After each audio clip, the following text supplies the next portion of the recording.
প্রস্তাবিত বাজেট কালো টাকা সাদা করার বাজেট বলে মন্তব্য করেছেন বিএনপি মহাসচিব মির্জা ফখরুল ইসলাম আলমগীর। তিনি বলেছেন, এই সরকারের আমলে দেশে এত দুর্নীতির কালো টাকা তৈরি হয়েছে যে আওয়ামী লীগ এখন তার বৈধতা দিতে উঠে পড়ে লেগেছে। বিকেলে ঢাকা রিপোর্টার্স ইউনিটিতে এক আলোচনা সভায় এই কথা তিনি বলেন। বিএনপি মহাসচিব আরও বলেন, প্রস্তাবিত বাজেট সাধারণ মানুষের কোনো উপকারে আসবে না, এটি গণবিরোধী বাজেট। বাজেটে নির্মাণ শিল্প সামগ্রীর উপর কর আরোপেরও সমালোচনা করেন তিনি। তাইফুর রহমান তুহিনের প্রতিবেদন। ঢাকা রিপোর্টার্স ইউনিটিতে বাংলাদেশের কৃষি উন্নয়নে সাবেক রাষ্ট্রপতি জিয়াউর রহমানের অবদান নিয়ে আলোচনা সভার আয়োজন করে বাংলাদেশ কৃষি বিশ্ববিদ্যালয় সোনালী দল। আলোচনা সভায় দেশের কৃষি খাতের উন্নয়নে জিয়াউর রহমানের নেয়া নানা পদক্ষেপ তুলে ধরেন বক্তারা। বাংলাদেশে খাদ্যে স্বয়ং সম্পূর্ণতা আনার পরও উদ্বৃত্ত খাদ্য রপ্তানি করেছে। এই দেশের অর্থনীতিকে যদি উন্নয়নের পথে ধাবিত করতে চাই অর্থনৈতিক প্রবৃদ্ধির মাধ্যমে, তাহলে প্রথম কাজ যেটা হবে সেটা হলো রাজনীতির মাধ্যমে এই চোর ডাকাত লুণ্ঠনকারী যারা আমাদের অধিকার হরণ করে অবৈধভাবে বসে আছে তাদেরকে উৎখাত করা।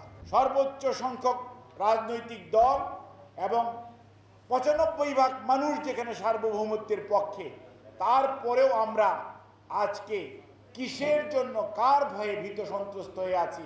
প্রধান অতিথির বক্তব্যে বিএনপি মহাসচিব মির্জা ফখরুল ইসলাম আলমগীর ২০২৪-২৫ অর্থ বছরের বাজেটের উপর প্রতিক্রিয়া জানান। তিনি বলেন, প্রস্তাবিত বাজেট সাধারণ মানুষের কোনো উপকারে আসবে না। এই বাজেট তো হচ্ছে আপনার কালো টাকার বাজেট। কালো টাকা কী করে সাদা করা যাবে তার বাজেট, কী করে দুর্নীতি আরও বেশি করে করা যাবে তার বাজেট। ট্রান্সপোর্ট সেক্টরে চুরির সবচেয়ে বেশি সুবিধা, সেই কারণে ট্রান্সপোর্ট সেক্টরে বরাদ্দ সবচেয়ে বেশি। আপনার মানুষ কর্মসংস্থান কোথায়? মানুষ কাজ পায় না। ঢাকা শহর থেকে আমাদের যারা এখানে ছোটোখাটো ব্যবসা বাণিজ্য করতো, চাকরি করতো, তারা সব গ্রামের দিকে চলে যাচ্ছে। গ্রামের দিকে গিয়েও তো লাভ নাই, সেখানে কোনো কাজ নাই।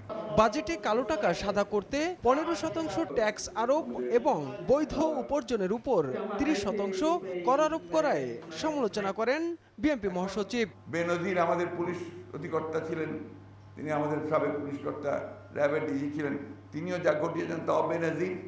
এখন বাজেট হচ্ছে তাও বেনজির। সাবেক আর্মি চিফ ছিলেন, তিনি যে ঘটিয়েছেন সেটাও বেনজির।